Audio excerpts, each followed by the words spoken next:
really know if it's going. Here's the laundromat. That's all in the face.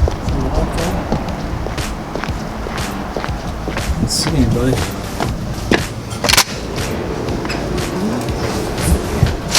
Empty.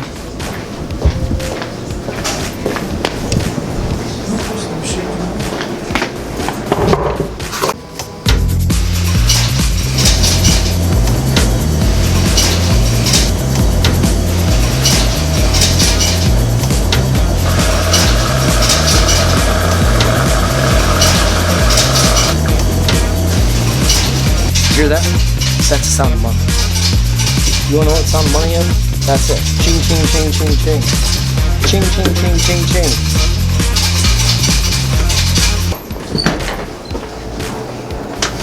Stinks in here, but there's something in here. Once again, folks, what is the deal with the cars? Well, it's cold in here. The furnace must have kicked off. This laundromat's got a furnace problem you've got to get fixed. Wipe these down, hell with the crap.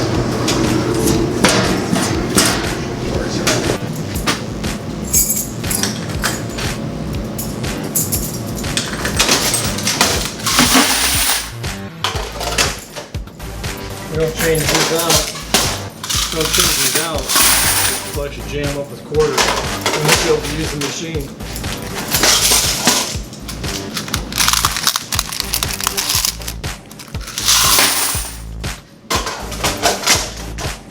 Kind of a catch-22, huh?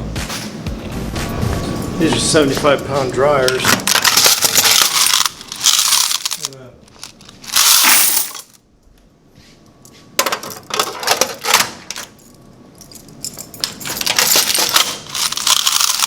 Now dryers, like I said, don't make any money, so I'm not really worried about how many quarters they got in them or not. Main thing is just putting them back in the change machine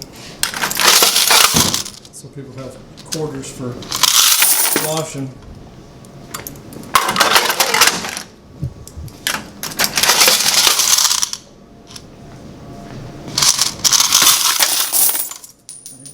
I swear I drop them all the time.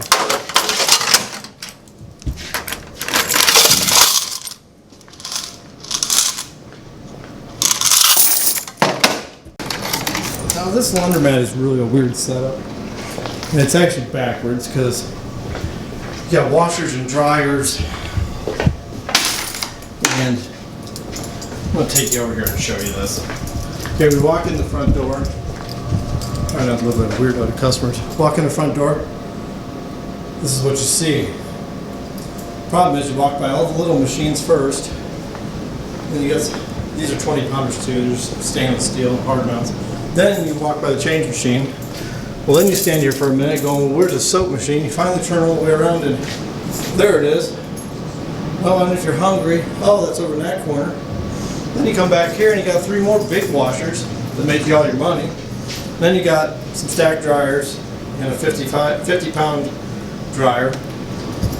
So, what you shouldn't, and then you got the wall of dryers, which that's, then you got a wall of dryers, which this is good.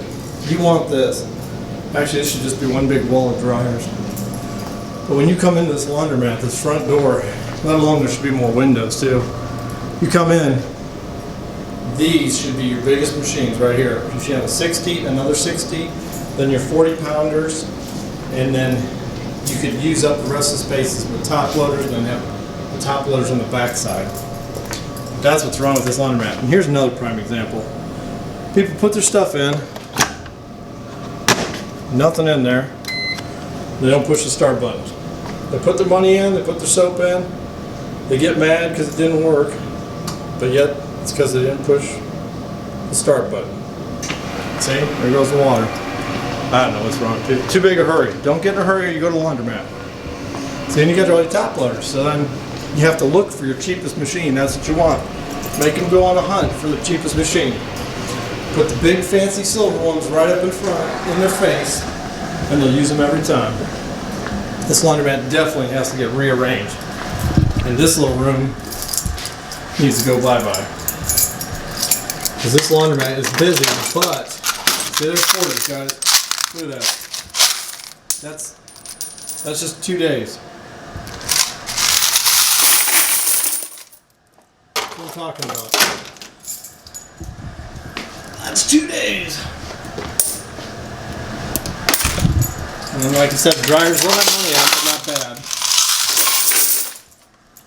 That's a normal dryer. And I even gave them more time. That's the funny thing about the dryers. I put 8 minutes on a quarter now.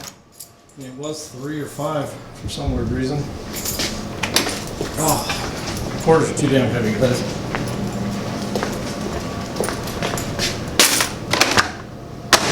And that one didn't fill. That's what I hate about these Horizons. They're junk machines. If you have a laundromat, do not buy these. They're soft mount Horizons, and they're garbage. You'll chase more customers away buying this washer. You'll chase all your customers away with this washer. The old guy that sold me these, he didn't even know what they were like, and I should have known better, because the big equipment company in town that sells equipment, they wouldn't even buy these from their own company. So when the guy's own company has a laundromat and they won't buy something, you better not buy it either. And that should have been a warning sign to me, because I asked him, I said, is Lynn buying them? And he goes, no, he won't touch them. I should have known right then and there, that's a bad washer. But I was new, I didn't know. Hope I'm not too shaky, I'm sorry.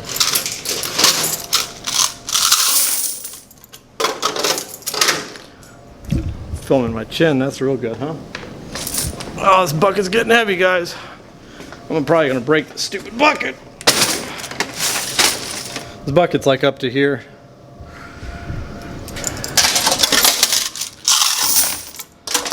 And top loaders, if you have a laundromat, make sure every top loader you have works.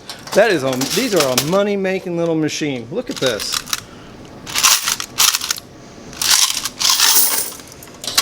Top loaders are like the bread and butter of a laundromat. Everybody knows how to use them. Everybody feels comfortable with them. So if you have a laundromat and your top loaders are not working, you need to jump on that. A top loader is $975 a piece.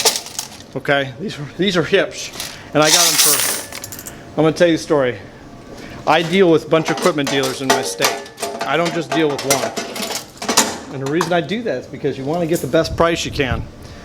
And to do that, you need to search around a little bit. Well, what happens is these guys in Chicago, they'll trade out machines like a year, 2 years into it. And I luck out because I talk to them a lot, and no one up there wants to buy top loaders, which is strange. Down here, we love them. So I bought 1, 2, 3, 4, 5. I bought 5 of them, okay? I paid $350 a piece, and they're only like 3 years old. One of them was funny. This first one, I'd put a quarter wouldn't even fit in the coin slot, and I figured it out. It had even though it was supposed to take 25 cents, it had a token validator in it. It was set for tokens. So the guy that owned this in his laundromat never took tokens. So that machine had never turned once in its life. It never run because no one could ever run it because they didn't have tokens. But he traded it out not even knowing that no one ever used that machine, because the guy that owned it and traded out the equipment didn't actually change out the equipment. Well, the equipment guys just figured nobody used it. So it sat there for 3 years never getting used in a laundromat. So I lucked out on that one. But like I said, instead of spending 900 and some bucks, I'm spending $350 on these. And I mean, you can't beat that. The transmission alone costs $230 if that goes out. So you got them. Like I said, you better keep them running, because they're, I mean, just look at them. Every one's got quarters in it. Every one of them. And if I don't change this out tonight, look at this one. Look at that. Couple days. That's all this is. Couple days. I want to say it's 3 days worth. 3 days, folks. So finish up the next couple of machines here. I'm trying to change out my other laundromat, the busiest one. Problem is, it's full of people. Actually, I got 6 machines. There's a 6th one right here. Here's the 6th one. So these are Hipsch machines. Hipsch, just so you know, Hipsch, Speed Queen, Ipso, and Unimac are all made by Alliance Laundry in Wisconsin. So my equipment's all made in Wisconsin. And it's well built stuff. I mean, it just is, it built to last. And then Alliance Laundry bought out Primus, I think is how they say it. And that's a good machine too. So they own that. Now, Speed Queen makes Continental dryers and sells them to Continental. So if you buy a Continental dryer, it's also a Speed Queen. So there's not that many people that make this equipment. So a lot of the littler guys might sell equipment, but somebody makes it for them. And my recommendation is, you're going to start a laundromat, buy Speed Queen equipment. It is the best. That or Hipsch. Best. You will not regret it. It is built like a tank. I've had Wascomats. Most of the dryers I have, Speed Queen wise, brand new, will last you 10, 15 years without any major things to them. It'll be minor stuff, a hinge, a door switch, maybe a sensor, but it'll be real minor stuff. So my advice, buy Speed Queen. And I'm not even sponsored by them, but I'm just telling you the truth. They're a really good machine. Well, this bucket, I swear, is going to break, and the person that actually changes this laundromat out for me is going to kill me. That's the bucket. 3 days. Let's see if we can get this open without an incident. Blue lights on. Yep, blue light special, folks. I hate this change machine. How low are we? See, we still got some in there.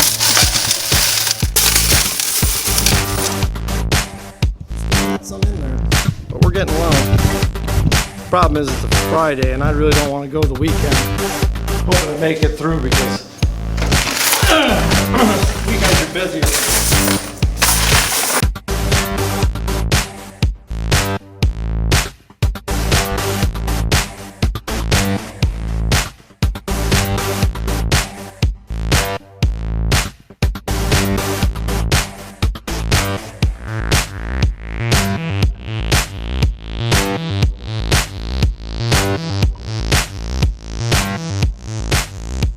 Alright, well, the painful part's done.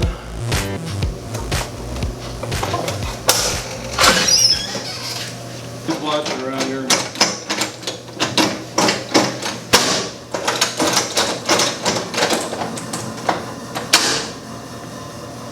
Now we're going to have one other discussion. This is a standard, hopefully I got it in there, standard change machine. Now, standard is a good machine also. There's two brands of change machine to use, standard or American.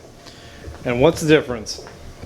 American uses more plastic parts, standard uses more metal parts. So the hoppers in a standard change machine are all metal. The hoppers in an American change machine are all plastic. I have both, and I love them. They're great. I have no problems with them. They're bullet through the wall ones. So it's a great setup to have. This one was my first change machine I ever bought. I bought it used off eBay, paid $500 because the one they had in here was, it had like a drum in it and it like rolled around like a concrete mixer. And we knew it was bad, and it wouldn't take 20s, it wouldn't take new 10s. So we knew if we were gonna stay in business, first thing we had to do was throw that away, and we did. We are gonna rearrange this with a through the wall one because I like to be able to take the money out without people seeing it. It's just a good idea.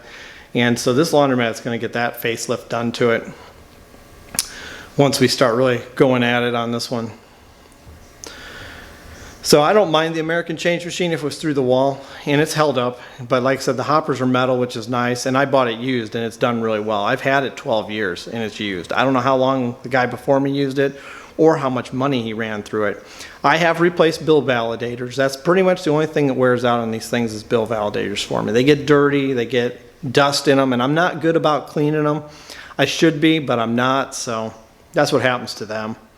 But if you're gonna get a change machine, I'd go with the American just because I've had really good luck with them. I tried a new, different type of bill validator. It's supposed to be bulletproof. I don't like it as much because it doesn't light up. I like ones that light up because people want simple.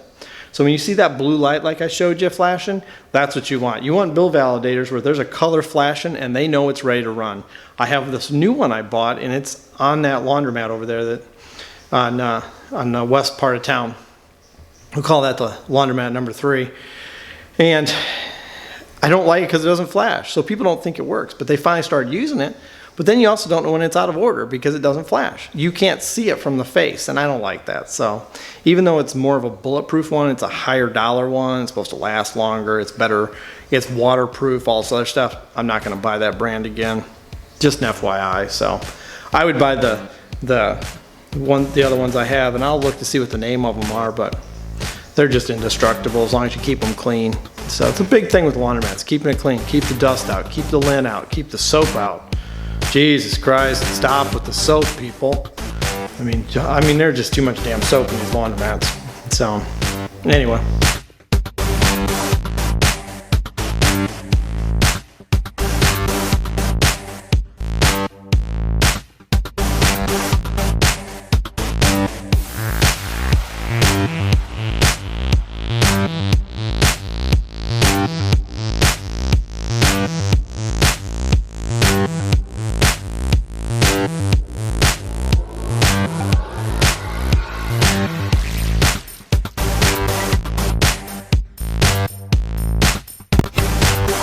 Alright, when you first walk in this laundromat, what do you see? That's right, you see 2 things. You see that change machine, that soap machine, and then you see this. This is what I'm talking about. With 60 pounders, 60 pounders, 80 pounders, 60. Don't mind as people are picking at the screen. Got one little hole, and they decide, well, we'll just keep ripping it until we rip it off. That's how it is. So, I don't know what else to say, but that's just how it is in the laundromat business, especially in this type of neighborhood. You come in, you got a seating area. Then you walk back, what do we got? We've got 30 pounders. So the second most expensive, third most expensive machine, you walk right into it. Then you got to turn all the way around and bang, there's your 20 pounders, which are $2 each. So you walk all the way back here to your soap machine and your change machine. And then you got bathrooms back here, but that's my point. And then you put the dryers all on one big fancy wall like this. So people know where they're at. I put in stainless steel prep tables. Why? Because they sit on them, they sleep on them, they stand on them, but they can't break them. And that's what I do. You see how it's built around the pole even.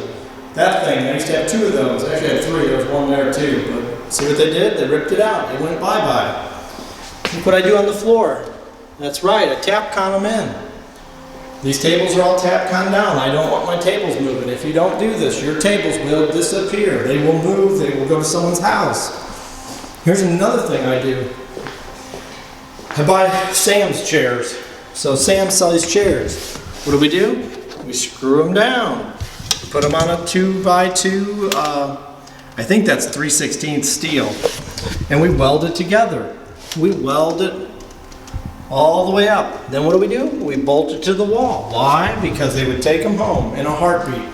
If I did not do this, they would not be here.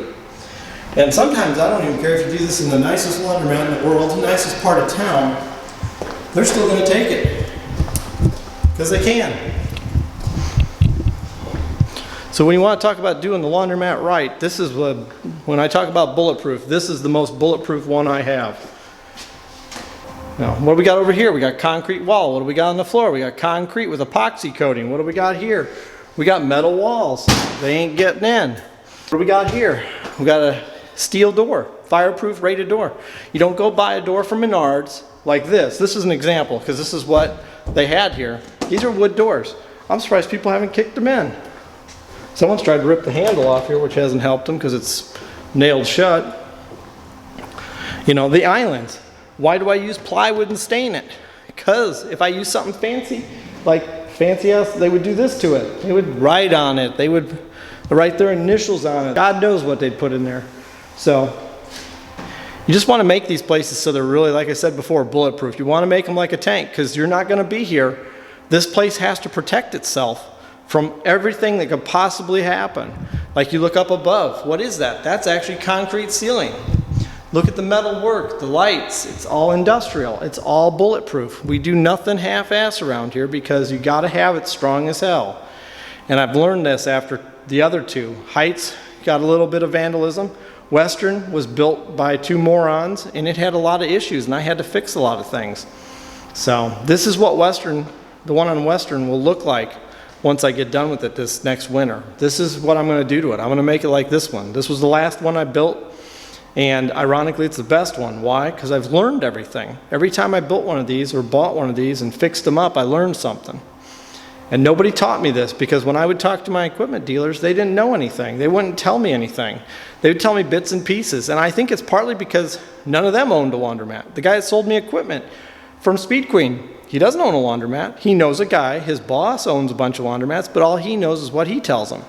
And there's a big difference between what someone tells you and what you learn doing this. It is night and day difference. So if you're going to get into this kind of a business, and I'm talking about rental property, mini storages, laundromats, buy something small, cut your teeth on it, get used to it, because guess what? Once you buy it, you're stuck with it.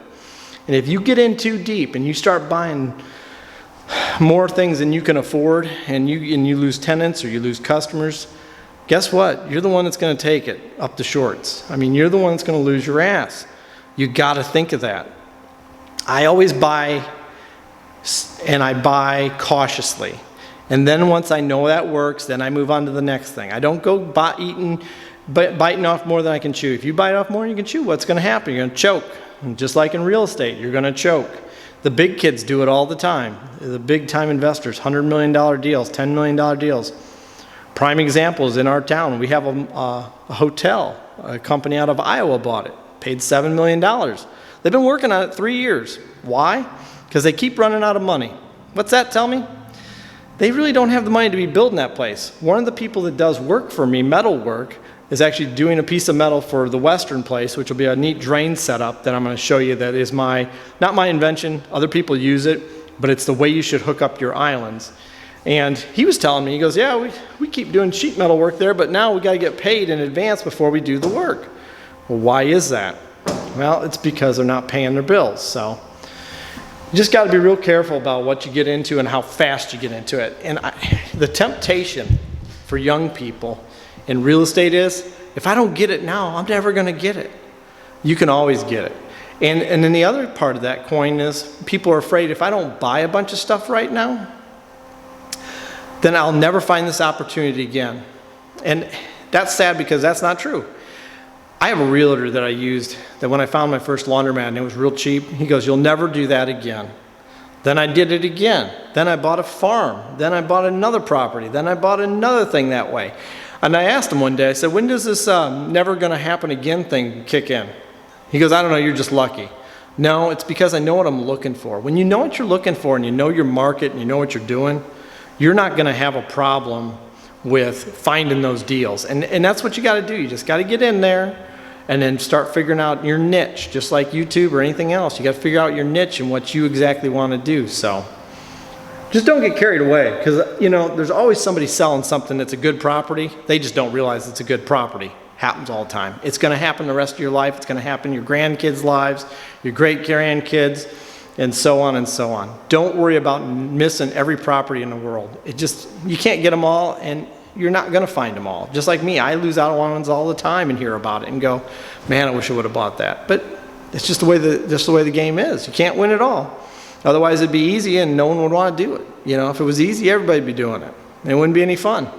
Part of the thrill is finding it and not knowing what you're getting into. So just take it easy and kind of go as you go. Don't get too far ahead of yourself. Because like I said, you can get hurt pretty quick doing this stuff. That's one of my big advices to you. You should start at some point. I would advise you that. But I would start small and work your way up.